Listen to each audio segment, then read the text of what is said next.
segala bangsa, Raja segala bangsa, yang Maha Kuasa, mulia nama-Mu.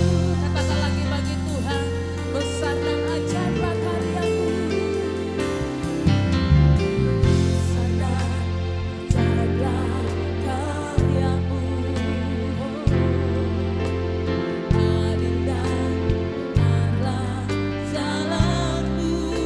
Raja segala bangsa, Raja segala bangsa, yang Maha Kuasa, mulia nama-Mu. Layaklah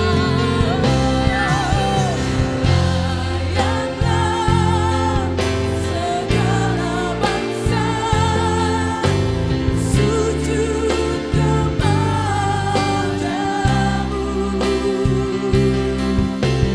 Sebab Kaulah layak kudus, layak disembah. Mari kita bangkit berdiri bagi Tuhan, naikkan pujian ini dari awal. Besar dan ajaiblah karya-Mu, adil dan benarlah, adil dan benarlah jalan-Mu. Raja segala bangsa, Raja segala bangsa, yang Maha Kuasa, mulia nama-Mu.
berdiri membawa Indonesia bagi kemuliaan-Mu, membawa doa kami di hadirat-Mu.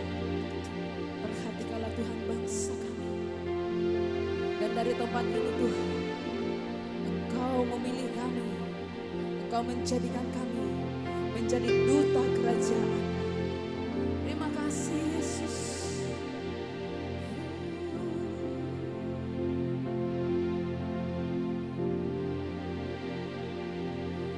Bagi bangsa ini kami berdiri dan membawa doa kami kepadamu. Sesuatu yang besar pasti terjadi dan mengubahkan negeri kami. Hanya nama-Mu Tuhan ditinggikan atas seluruh bumi. Mari kita naikkan pujian ini dari awal. Syukur untuk setiap rencana, syukur untuk setiap rencana-Mu, amin.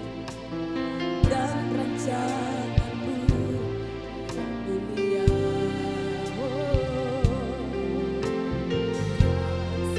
Dalam satu tubuh kami bersatu Tuhan, menjadi duta kerajaan-Mu. Katakan, ku ucapkan berkat atas Indonesia. Biarlah ini Tuhan menjadi doa kami di hadirat-Mu. Kami mau memberkati bangsa kami. Haleluya. Agar kemuliaan-Mu Tuhan dinyatakan. Oh, bagi bangsa ini. Amin. Saat ini kami berdiri dan membawa doa kami kepadamu. Sesuatu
besok 17 Agustus. Tapi hari ini kita sudah semangat menyambutnya. Amin. Merdeka untuk Tuhan. Yang masih tertawan hari ini lepaskan, kita sudah merdeka untuk Tuhan. Amin. Haleluya. Saya katakan merdeka, boleh disaut di sana ya. 3 kali, oke. Merdeka. Merdeka. Sekali lagi. Merdeka. Kita pujikan Tuhan. Mari kita semua umat melihat Allah. Amin.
saudara percaya bahwa Anda dan saya adalah umat pilihan Allah?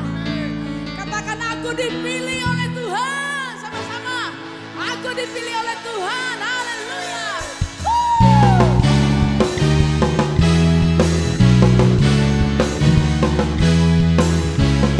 Kami percaya, terimalah kemuliaan dan hormat kami.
Ya, terima kasih kepada kaum ibu WBI yang sudah menaikkan pujian bagi Tuhan.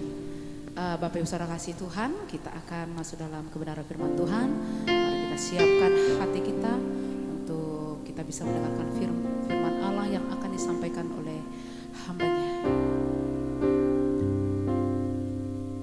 Mari kita naikkan pujian ini. Tuhan, inilah hidupku, kuserahkan padamu. Segala cita-citaku, bahkan masa depan kami Tuhan, menjadi milik-Mu. Terima kasih Yesus. Tuhan, inilah hidupku, ku serahkan padamu. Segala cita-citaku, masa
bumi penuh kemuliaan-Nya. Sucilah Tuhan, sucilah Tuhan, sucilah Tuhan.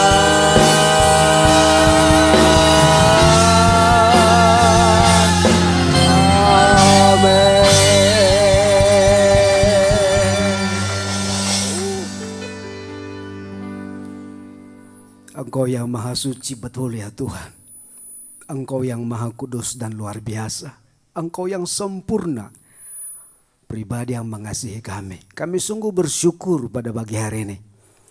Kami berdoa, kami percaya pujian penyembahan yang baru saja kami naikkan tentu menyenangkan hati-Mu. Karena tujuan hidup kami hanya untuk menyenangkan Tuhan saja. Terimalah Tuhan, dan seluruh hidup kami persembahkan bagi hormat kemuliaan nama-Mu. Tuhan, sebentar kami punya kesempatan yang baik, bahkan yang terbaik untuk dengar firman-Mu. Kami membutuhkan Tuhan dan firman-Mu. Firman yang penuh kuasa yang sanggup menolong kami. Firman yang penuh kuasa yang sanggup mengubahkan situasi yang sedang kami hadapi, apapun bentuknya. Karena firman-Mu adalah perkataan-perkataan Tuhan yang penuh kuasa. Ketika Tuhan berfirman maka semua jadi. Itu sebabnya kami sambut firman yang penuh kuasa itu Tuhan. Berlaku dalam kehidupan kami. Bagi keluarga kami. Bagi pelayanan kami. Bagi pekerjaan kami. Bagi kota bangsa kami. Itu sebabnya Roh Kudus tolong ambil alih. Tuntun Tuhan. Supaya semua kebenaran ini sepenuhnya menjadi bagian hidup kami. Berfirmanlah Tuhan, kami siap mendengar, merenungkan, mempercayai dan melakukan firman-Mu. Demi nama Tuhan Yesus, mari kita sama-sama berkata, amin. Boleh tepuk tangan sekali lagi Bapak Ibu. Silakan duduk kembali. Thank you teman-teman. Wow, semarak sekali hari ini ya. Merah putih. Salam sejahtera buat kita, shalom. Merdeka! Haleluya. Sungguh bersyukur kepada Tuhan buat anugerah hari ini ya. Terima kasih Tuhan, terima kasih Pak Gam, terima kasih Nang, terima kasih Bu Gam untuk kesempatan yang baik ini. Ya tadi sebenarnya kami rombongan Bapak Ibu. Jadi ada istri, anak dan mama mertua saya. Tapi tiba-tiba mama mertua ingin pulang katanya ke rumah, ya kita gak bisa bujuk. Akhirnya saya ditinggal sendiri bersama saudara di sini. Ya salam maaf. Oke. Nah hari ini kita mau belajar satu hal yang saya sejak Bu Gam hubungi, saya berdoa Tuhan mau sampaikan apa ya di hari kemerdekaan ini saya pikir. Dan tiba-tiba hati saya diarahkan kepada satu hal yang sedang dialami. Mungkin sedang kita alami juga. Di bangsa kita, di pribadi kita, di bangsa-bangsa lain. Situasi yang sangat tidak mungkin kita inginkan saudara ya. Pergumulan persoalan yang bagi saya menggoncangkan hari-hari ini.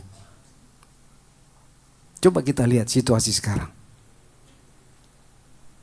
Kemarin saya dapat informasi dari seorang hamba Tuhan.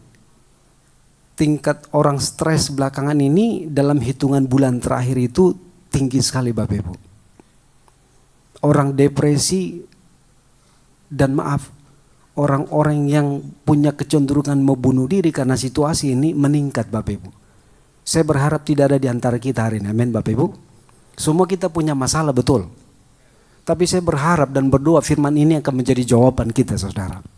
Boleh brother dimulai saja.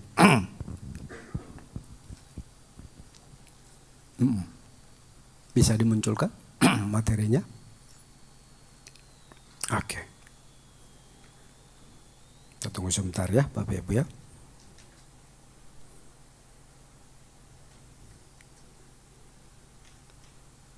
Bisa?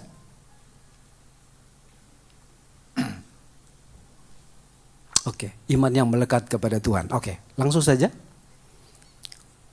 Slide pertama. Oke, saya mulai dengan Polikarpus. Bapak Ibu, ini tokoh orang hebat dalam kekristenan. Polikarpus ini, tapi suatu kali di zamannya saudara, di awal itu dia mengalami sebuah tantangan hidup dan mati saudara. Digoncangkan iman percayanya. Jadi satu kali di usia 70 tahun dia diperhadapkan kepada situasi di mana raja yang memerintah hari itu tidak suka dengan kekristenan. Ketika Polikarpus ditangkap, dipaksa untuk menyangkal imannya dan menyembah raja sebagai Tuhannya. Tapi catatan sejarah, Polikarpus ini tidak ingkar imannya saudara. Akhirnya apa yang terjadi? Diulang satu kali lagi oleh raja. Kalau engkau mengingkari imanmu, menyembahku sebagai Tuhanmu, engkau berikan kesempatan untuk hidup. Kira-kira bahasanya seperti itu. Tapi jika tidak, maka hari ini engkau akan mati. Coba Bapak Ibu, kalau kita bayangkan di situasi itu kita diperhadapkan antara hidup dan mati, kira-kira pilihannya Anda apa? Dia punya keluarga, dia punya tanggung jawab. Tapi apa akhirnya dikatakan? Sampai hari ini umur saya 70 tahun. Tuhan Yesus tidak pernah kecewakan saya. Bagaimana mungkin saya mengingkari iman saya terhadap dia? Raja bilang, saya beri kesempatan terakhir. Dia berkata, saya tidak akan pernah ingkari iman saya. Akhirnya apa yang terjadi saudara? Polikarpus dibakar hidup-hidup. Bapak Ibu pernah bakar ayam? Bakar babi? Bakar dogi? Kita bakar itu kan setelah dimatiin, betul gak? Matiin dulu baru dibakar, betul gak? Pernah gak Bapak Ibu punya pengalaman lagi hidup dibakar ayam? Duk. Pernah gak? Waktu Anda bakar babi, lagi hidup babinya, Anda belum potong, Anda bakar. Pernah gak? Anda bisa bayangkan gak? Ini Polikarpus lagi hidup dibakar hidup-hidup. Kira-kira seperti apa saudara? Tapi karena dia belum mati saudara, akhirnya apa? Raja berkata, tombak. Ditombak tuh. Bush. Jantungnya ditombak. Muncrat darah. Dan akhirnya dia mati. Bayangin saudara. Pertanyaan saya, apakah Bapak Ibu saudara-saudara sudah mengalami goncangan yang sehebat ini? Halo Bapak Ibu? Sehingga Anda mungkin mulai berpikir, ada pilihan lainkah? Dengar baik.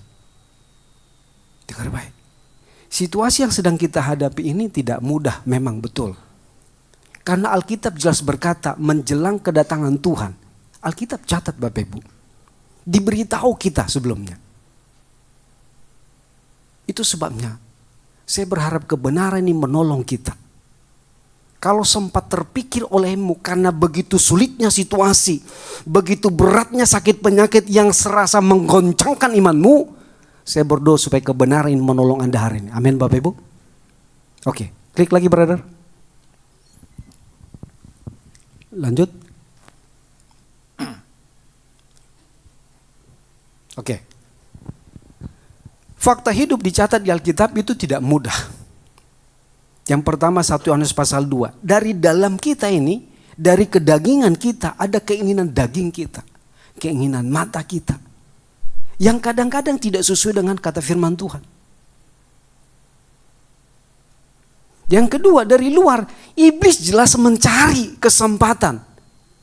Targetnya Matius 24 orang percaya. Sekiranya mungkin menyesatkan, menjatuhkan orang percaya. Siapa dia? Kita semua yang percaya Tuhan Yesus. Bahkan Tuhan Yesus berkata, kalau ikut dia, kita harus sangkal diri pikul salib. Bukan persoalan mudah Bapak Ibu. Itu bisa menggoncangkan. 2 minggu lalu, ini hari Minggu. 2 minggu lalu saudara. Tiba-tiba Saya di WA seorang yang pernah kami layani dulu pemberkatannya, di Gading Serpong tinggalnya. Dia bilang, Pak Luhut bolehkah datang ke rumah? Saya tanya kabar bagaimana? Iya Pak. Jadi singkat cerita, saudaranya dia cerita kepada saya, ternyata kakaknya nih, kokonya nih sakit liver Bapak Ibu.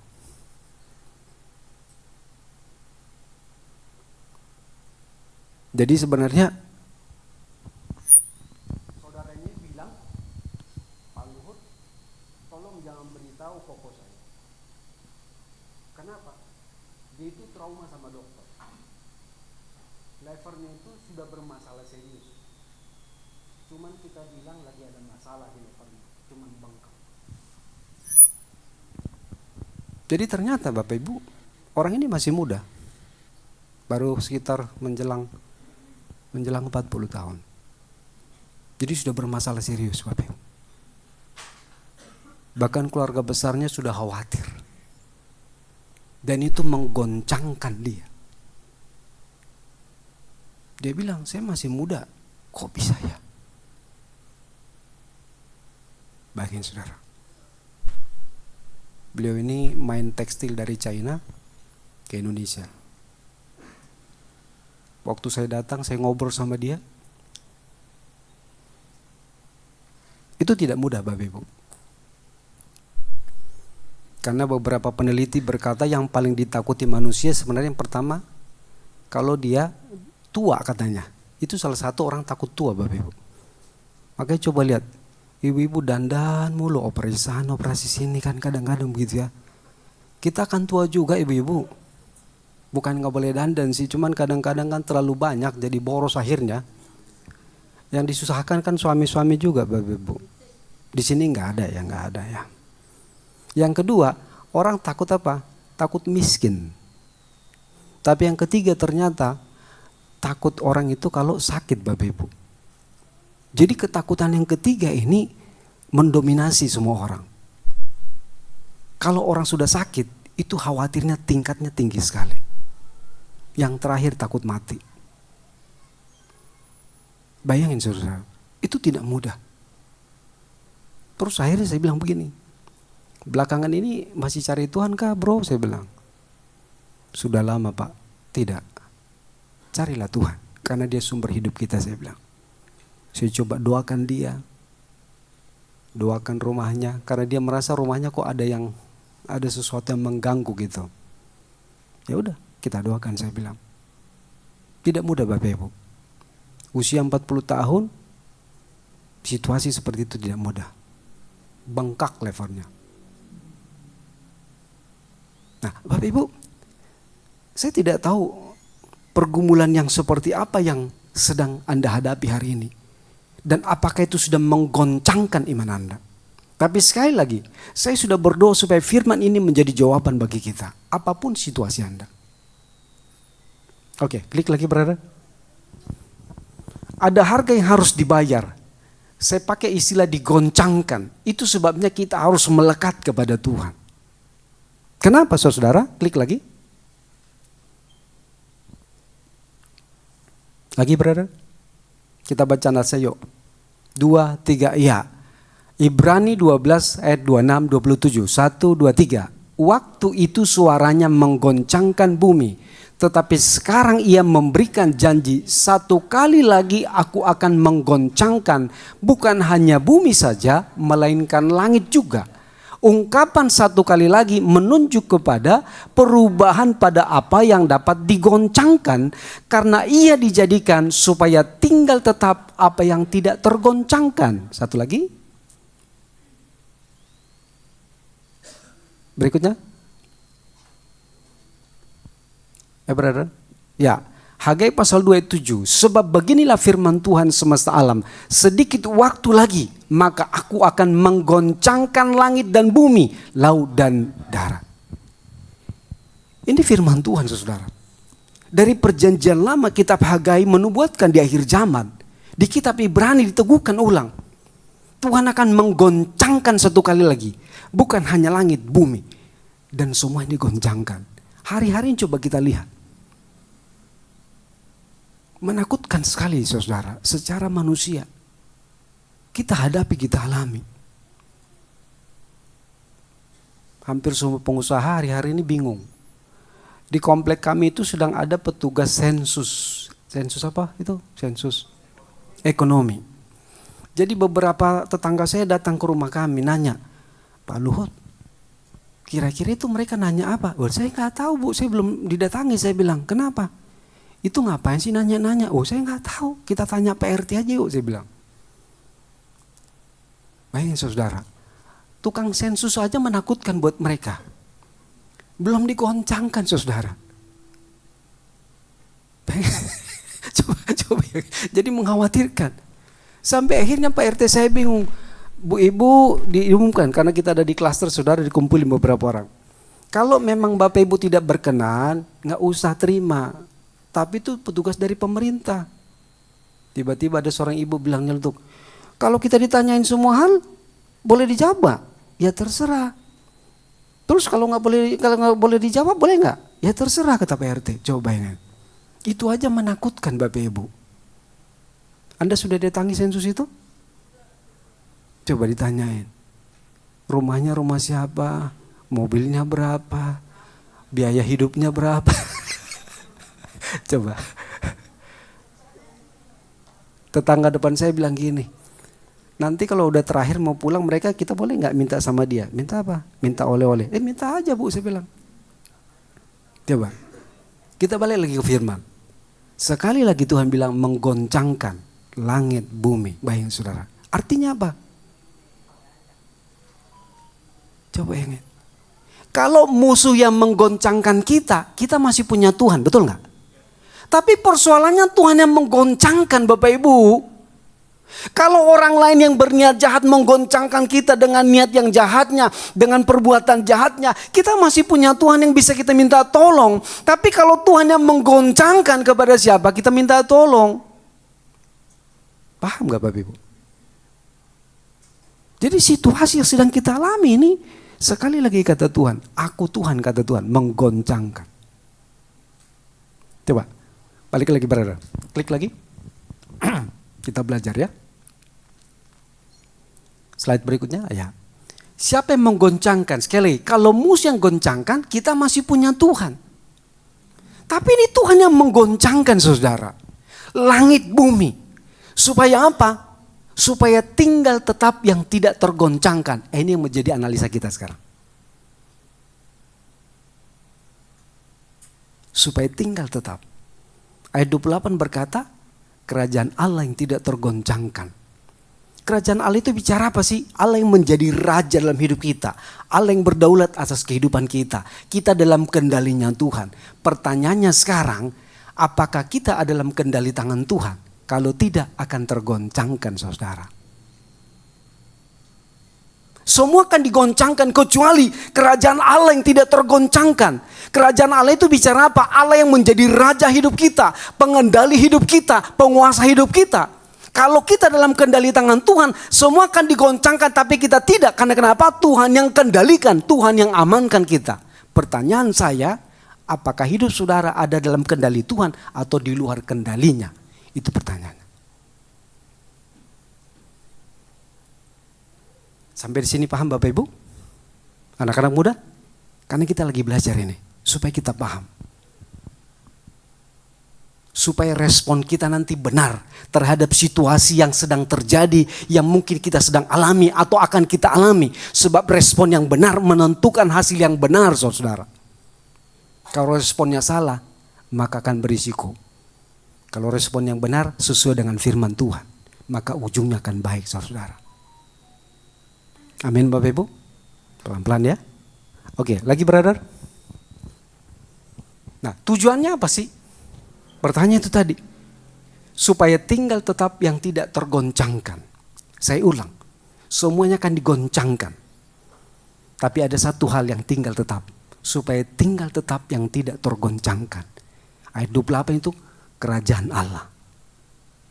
Allah yang menjadi pengendali kehidupan kita. Kalau kita dalam kendali tangan Tuhan, artinya tidak akan digoncangkan saudara. Itu bicara apa sih? Ketika kita beriman sungguh-sungguh. Itu hubungan kita kepada Tuhan. Yang kedua, memurnikan umatnya. Kenapa perlu dimurnikan? Karena Tuhan mencari yang murni, yang pure. Bukan yang abu-abu. Amin Bapak Ibu. Yang ketiga tujuannya untuk dilayakkan menjadi mempelainya. Menjadi mempelai itu tidak mudah saudara. Itu perlu dipersiapkan. Kita menikah, coba persiapannya aja bisa tahunan kan, betul gak Bapak Ibu? Mana ada calon mempelai begitu ketemu, besok kita kawin yuk, nikah yuk. Kagak ada itu. Itu hewan Bapak Ibu. Ayam ketemu pasangannya bisa. Tapi kalau kita manusia kan perlu persiapan. Nanti sore kami ada mendoakan pernikahan saudara. Persiapannya apa? Lumayan lama. Bahkan yang perempuan yang kadang-kadang yang lebih sulit kan. Karena kenapa? Mesti begitu di awal kan ukur baju tuh udah dipasang. Begitu menjelang 2 bulan ukur lagi, udah melar, gak bisa. Repot banget memang ya. Bayangin saudara. Tapi ternyata bukan hanya wanita sekarang repot, pria. Coba sekarang kan ada emansipasi perut menonjol kan. Bukan hanya wanita yang menonjol, perut laki-laki coba lihat. Ya. Ayo teman-teman pria, ya biar wanita yang hamil, jangan kita lah. Kalau Anda punya tabungan gak usah ditonjol-tonjolin lah, disimpan. Ya. Jadi kadang-kadang pakai gesper aja gak bisa, itu gak sehat. Ya. Jangan tersinggung dulu. Mau sehat tapi makan mulu, gimana sih, gak bisa saudara. Ya. Teman saya ini udah tahun 2026 yang saya pernah cerita kan, sampai hari ini belum dapat jodoh. Niatnya langsing. Mau tidur aja masih makan, gimana mau langsing. Saya bilang Tuhan, dalam hati. Soalnya dibilang kalau gak kenyang gak bisa tidur, ya ilah. Tapi niatnya mau kurus.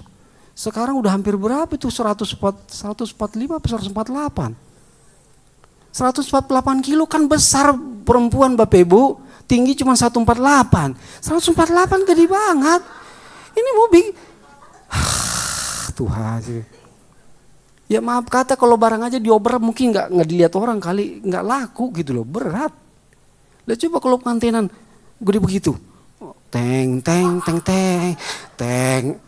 Apanya yang teng teng gini? Masalahnya gini Pak, waktu diberkati kan mesti berlutut. Kagak bisa berlutut perempuan ini. Bagaimana mau diberkatinya? Kan mesti disatukan. Saya bilang, ya Tuhan. Sampai saya sebel. Saya bilang jangan minta doa sama saya. Minta doa kurus. Kamu yang jaga mulut kamu, saya bilang. Minta doa kurus sama pendeta. Kamu yang gak bisa diatur, saya bilang. Ya semoga dia dengar nonton ini. Supaya dia bertobat ya. Ya, saya ngomong teman saya, bukan Anda ya Bapak. Jadi, tapi kalau Anda merasa udah mulai besar, kecilin lah. Ya, jangan ke tukang jahit gede-gedein, nggak sehat. Ya, lanjut lagi. Jadi untuk dilayakkan jadi, balik lagi bro, jadi mempelainya. Itu penting saudara. Mempelai itu kan pilihan, dipersiapkan, didandani. Tuhan mau kita menjadi mempelainya yang betul. Karena Kristus itu mempelai pria gambarannya. Gerejanya mempelai wanitanya. Amin Bapak Ibu. Jadi kita mesti mendandani hidup kita sesuai dengan firman Tuhan. Oke, lanjut lagi. Nah kita lihat contoh nih. Abraham, coba kita lihat. Orang-orang yang dicatat di Alkitab ini saudara, ini ngeri sekali. Kenapa coba? Sekelas Abraham aja Bapak Ibu coba. Kalau kita lihat di Alkitab ini, di Kejadian pasal 12, Tuhan panggil Abraham. Tuhan perintahkan dia taat. Kejadian 15 Tuhan janji akan memberikan keturunan. Dan Abraham percaya. Kejadian 18 Tuhan ulangi janjinya. Bahwa kamu akan dapat keturunan. Lihat bintang di langit, lihat pasir di laut. Kejadian 21 Ishak lahir yang dijanjikan. Tapi perhatikan, Kejadian 22 imannya digoncangkan. Tuhan minta yang diberikan itu. Anda bisa bayangkan gak? Puluhan tahun dia menantikan Tuhan yang janji. Sekarang setelah dikasih Tuhan minta untuk dikorbankan. Anda pikir gampang? Gak gampang Bapak Ibu. Kalau yang kita punya itu satu-satunya, tidak mudah Bapak Ibu. Harta aja kalau itu kita punya satu-satunya barangnya, belum tentu kita kasih. Ini putranya. Yang Tuhan janji, dia tunggu puluhan tahun, 25 tahun lebih kira-kira. Digoncangkan imannya. Tapi puji Tuhan ternyata Abraham lulus saudara. Itu sebabnya Yakobus pasal 2 ayat 23 berkata, Abraham itu dipanggil sahabatnya Allah. Bapak orang percaya, diberi gelar oleh sama Tuhan. Wow. Yang kedua, Ayub. Kalau kita lihat, di pasal yang pertama kita lihat awal-awal. Semua dia punya. Kambing, domba, karyawan, luar biasa sekali. Tapi kejadian pasal yang ke apa? 23 Ayub pasal 1 ayat 6 dan ayat 12 itu digoncangkan. Apa yang terjadi? Dihabiskan semua termasuk keturunannya. Masa-masa itu tidak mudah bagi dia. Sampai ayat yang ke-42 pasal 42. Sekarang aku melihat. Dan puji Tuhan Ayub tidak tergoncangkan dengan situasi yang tidak mudah itu. Kenapa saudara? Harta bendanya diambil, keturunannya semua, bahkan dia mengalami sakit penyakit, istrinya pun meninggalkan dia. Itu tidak mudah. Itu bahasa menggoncangkan. Tapi orang ini akhirnya tidak tergoncangkan.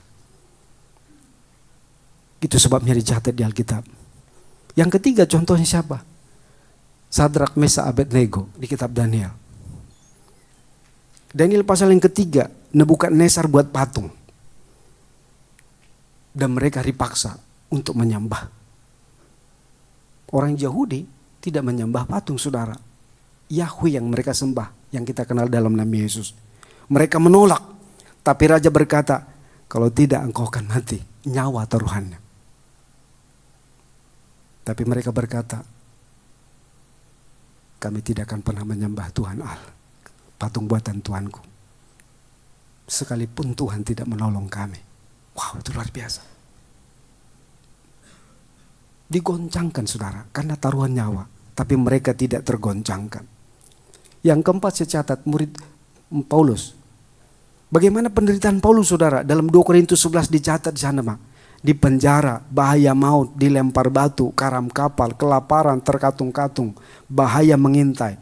Dalam 2 Korintus pasal 12 ada duri. Itu menggoncangkan tidak mudah. Tapi dalam 2 Timotius pasal 1 berkata, aku tahu kepada siapa aku percaya. Itu sebabnya dia finishing well. Wow, siapa lagi? Stefanus dirajam sampai mati. Tapi dia tidak meninggalkan imannya. Siapa lagi? Para rasul kita melihat. Mati syahid. Digoncangkan. Tapi mereka tidak tergoncang. Rahasianya di mana sih? Kenapa bisa? Kenapa mereka mampu? Bukan hanya soal harta.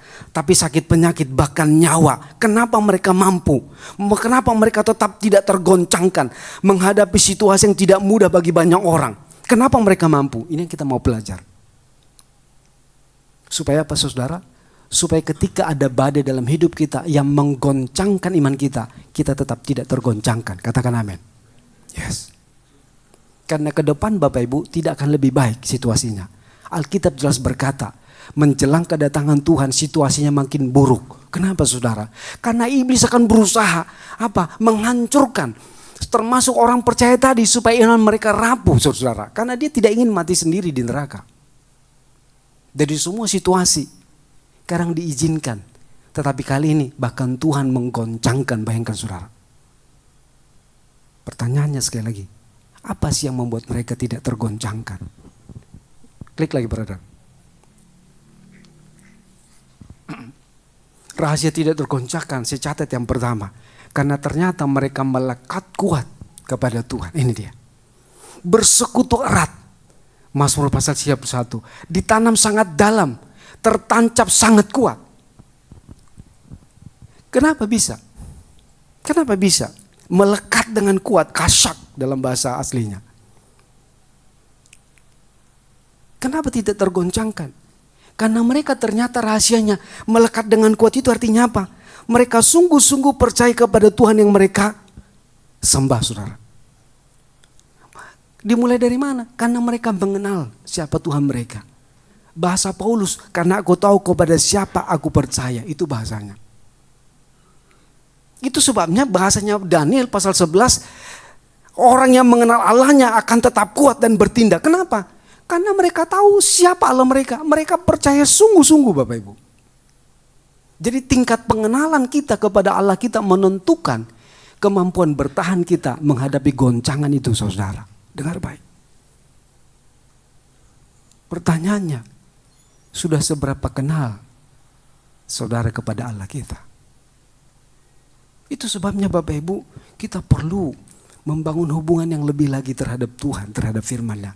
Karena hanya dengan itu kita bisa menghadapi goncangan dari musuh, termasuk yang diizinkan Tuhan menggoncangkan, saudara. Harus melekat kuat. Tertanam sangat dalam. Ketika badai angin di atas pohon itu tetap, kenapa? Karena akarnya dalam, saudara. Maria telah memilih yang terbaik, tertancap sangat kuat. Parakatiso namanya. Memilih yang terbaik artinya menempel dengan Tuhan. Bayangkan, saudara. Ini yang harus menjadi pegangan kita hari-hari ini. Supaya tidak tergoncangkan, maka hidup kita harus melekat kuat kepada Tuhan, Sang Pencipta Penyelamat kita. Amin, Bapak Ibu. Yes. Itu sebabnya, artinya apa? Kalau kita mau melekat kuat, kita harus baharui kehidupan rohani kita. Penelitian terakhir, orang Indonesia pakai gadgetnya kita sekitar 8 sampai 9 jam per hari. Yang bulan Juli terakhir. Pertanyaan saya, untuk Tuhan berapa jam kita sehari? 8 jam itu banyak loh, saudara, menyita. Itu sebabnya kita menempel dengan apa? Dengan HP kita. Tapi seharusnya kita menempel dengan Tuhan kita. Ini sudah bulan Agustus. Pertanyaan saya, Bapak Ibu, beberapa bulan lalu waktu saya di sini. Sudah selesai saudara membaca Alkitab Anda? 1 September, Oktober, November, tinggal 4 bulan. Salah satu tanda kalau kita mau melekat kepada Tuhan, kita membaca, mempelajari firman-Nya. Jadi masih ada 4 bulan lagi, Bapak Ibu. Ayo. Itu tandanya supaya kita bisa mengenal siapa Allah kita. Dari tulisan firman tentang Dia, janjinya, tentang rencana masa depan ada di sini. Itu yang dipahami para murid, itu yang dipercayai Paulus, yang dipercayai Sadrak, Mesak, Abednego, mereka melekat, mereka pegang. Sebab ketika goncangan datang mereka tidak tergoncangkan. Kenapa? Karena mereka percaya kepada Tuhan dan firman-Nya. Itu yang membuat mereka tidak tergoncangkan sekalipun nyawa menjadi taruhannya. Mari Bapak Ibu, sudah saatnya kita membenahi diri kita. Gak perlu lihat orang lain. Karena goncangan itu akan dialami oleh setiap orang. Karena Tuhan yang menggoncangkan. Itu sebabnya pribadi lepas pribadi kita harus sungguh melekat kepada Tuhan kita. Sebab kalau tidak, Anda akan tergoncangkan. Caranya yang praktis masuk pasal 1. Merenungkan, melakukan firman Tuhan. Dikatakan seperti apa? Dia seperti pohon ditanam di tepi aliran air. Bayang, saudara. Ada badi, dia tetap pada musimnya menghasilkan buah. Dia subur, saudara. Ini adalah air kehidupan kita, saudara. Tuhan sumbernya firman-Nya. Kalau kita tertancap pada firman-Nya, Anda tidak akan tergoncangkan sekalipun badai itu datang, saudara. Amin, Bapak Ibu. Yes. Lagi, saudara.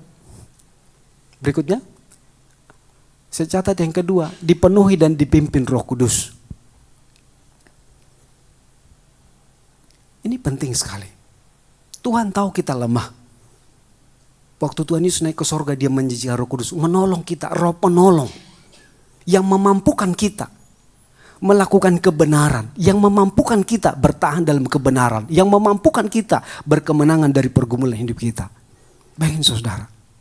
Itu sebabnya waktu Stefanus dirajam, dilempari dengan batu sampai mati. Kenapa? Karena dia dipenuhi Roh Kudus.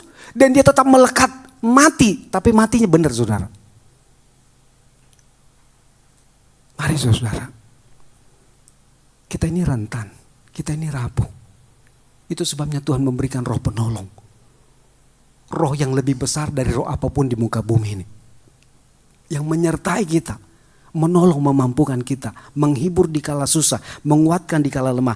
Bahkan memampukan kita mengangkat beban kehidupan kita. Karena dia roh Allah yang baik bagi kita. Minta. Bergantunglah kepadanya. Yang ketiga.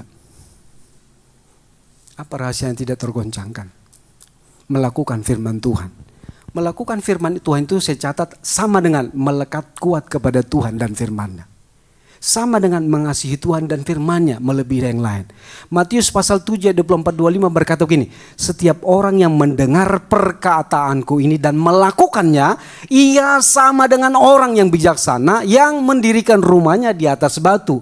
Kemudian turunlah hujan dan datanglah banjir. Ini goncangan. Lalu angin melanda rumah itu. Tetapi rumah itu tidak rubuh sebab apa? Didirikan di atas batu. Siapakah batu itu? Yesus, firman Allah yang hidup. Dan ini firman-Nya kepada kita. Kalau kita tertancap kuat kepada firman itu, batu hidup itu saudara, goncangan apapun Anda akan tetap bertahan. Kenapa? Karena ada di batu itu dibangunnya saudara. Pertanyaan saya, hidup saudara hari-hari dibangun di atas apakah? Kalau di atas pasir, angin dan topan akan datang menghancurkan. Bangunlah diri hidup kita. Bangunlah iman kita di atas kebenaran firman Tuhan. Batu yang hidup itu. Yesus Kristus namanya. Amin Bapak Ibu. Amin Bapak Ibu. Dengar baik. Beberapa hamba Tuhan ngobrol kemarin. Beberapa teman.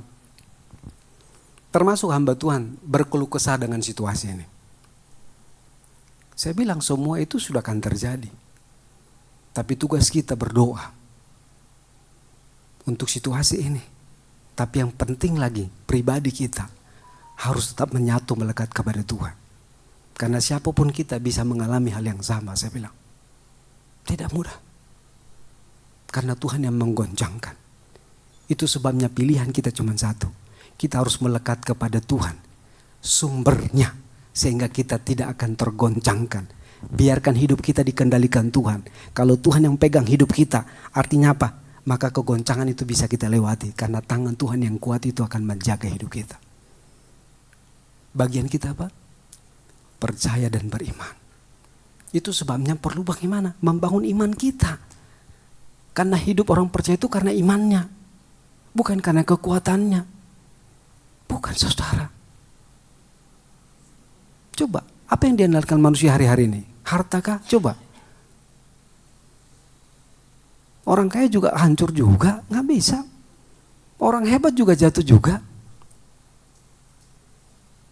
Itu sebab Tuhan berkata diberkati orang yang mengandalkan Tuhan, yang menaruh harapnya hanya kepada Tuhan. Amin Bapak Ibu. Ini Pak, kebenaran firman Tuhan buat kita hari ini. Karena hanya Tuhan yang sanggup menolong kita.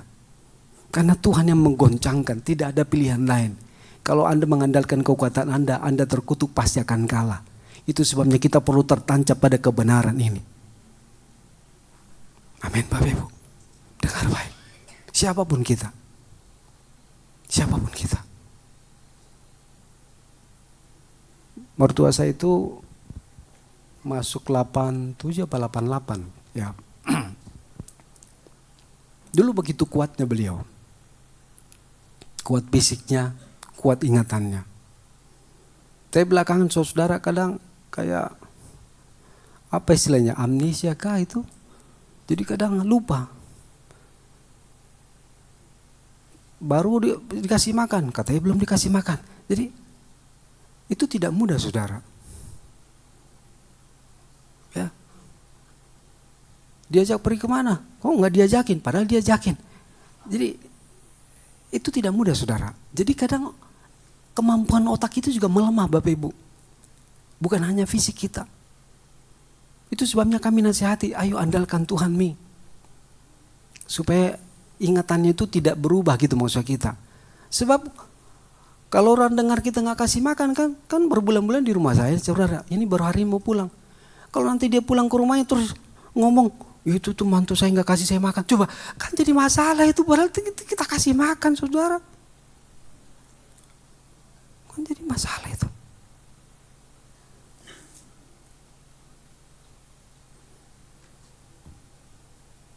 Berulang kali kita ingetin, maaf nih, ini mertua saya.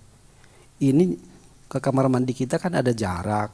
Jadi kalau mami mau ke kamar mandi, maaf nih, jangan langsung dari kebelet, jangan baru, sebab nanti akan tumpah-tumpah. Iya,